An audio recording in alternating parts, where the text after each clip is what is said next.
आज नाजरीन एक बार फिर से हम देख रहे हैं कि बेयकीनी की कैफियत फिर से पैदा हो चुकी है।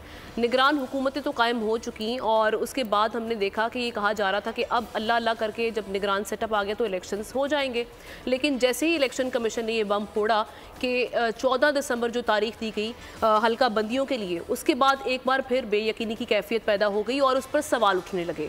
अब सवाल उठाए जा रहे थे पाकिस्तान तहरीक इंसाफ की जानिब से। शाह महमूद कुरैशी साहब ने आज न्यूज़ कॉन्फ्रेंस की इस हवाले से उन्होंने कहा कि इस फैसले के खिलाफ, इलेक्शन इल्तवा के शिकार के खिलाफ अब हम जाएंगे सुप्रीम कोर्ट से। जैसे ही उन्होंने ये न्यूज़ कॉन्फ्रेंस की उसके कुछ ही देर बाद शाह महमूद कुरैशी साहब जो कि पाकिस्तान तहरीक इंसाफ के वाइस चेयरमैन वो अरेस्ट हो चुके हैं। अभी तक मुकदमात की तफसील सामने नहीं आई कि उन्हें किस सिलसिले में गिरफ्तार किया गया है और इसके साथ साथ पाकिस्तान पीपल्स पार्टी भी इस पर वावेला कर रही है। ये पाकिस्तान पीपल्स पार्टी वो पाकिस्तान पीपल्स पार्टी है जो कि अभी जब पीडीएम का इत्तेहाद था और पाकिस्तान पीपल्स पार्टी भी इस गवर्नमेंट का हिस्सा थी पीडीएम के इत्तेहाद के साथ, उस वक्त में जब इलेक्शन कमीशन इल्तवा का शिकार करी थी पंजाब हुकूमत में और खैबर पख्तूनख्वा में उज़र पेश करी थी सुप्रीम कोर्ट में, तो उस वक्त उस पर इम्प्लीमेंटेशन करवाना इनका भी बराबर का काम था, लेकिन उस वक्त नहीं करवाया गया। और अब हम देख रहे हैं कि मामला जो है वो विफाक में भी हमें दगरगू दिखाई दे रहे हैं इलेक्शंस को लेकर। अब क्या बनेगा, क्या होगा?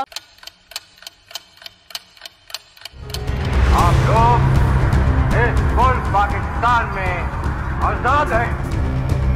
सहाफती उसूलों पर कारबंद बोल न्यूज ने रखी रिवायत बरकरार। बोल न्यूज की जानिब से देखने वालों को यौम आज़ादी की बेहद मुबारकबाद। मुल्क भर से जश्न आज़ादी की तकरीबात बोल ने दिखाई अपनी स्क्रीन पर।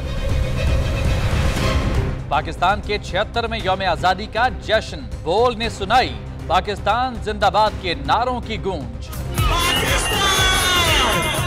बोल की सबसे बड़ी ट्रांसमिशन में पाकिस्तान का नाम रोशन करने वालों ने दिए कौम को पैगामात। बेपनाह मुश्किलात का सामना करके इस मुल्क को हासिल किया। आज़ाद कौमों को बहुत सी कुर्बानियाँ देनी पड़ती हैं। 76 वालियों में आज़ादी का दिन जोश खरोश के साथ मनाया, क्योंकि जिंदाबाद पाकिस्तान ये है बोल की पहचान। सब्सक्राइब करें और बेल दबाएं ताकि कोई खबर रह न जाए।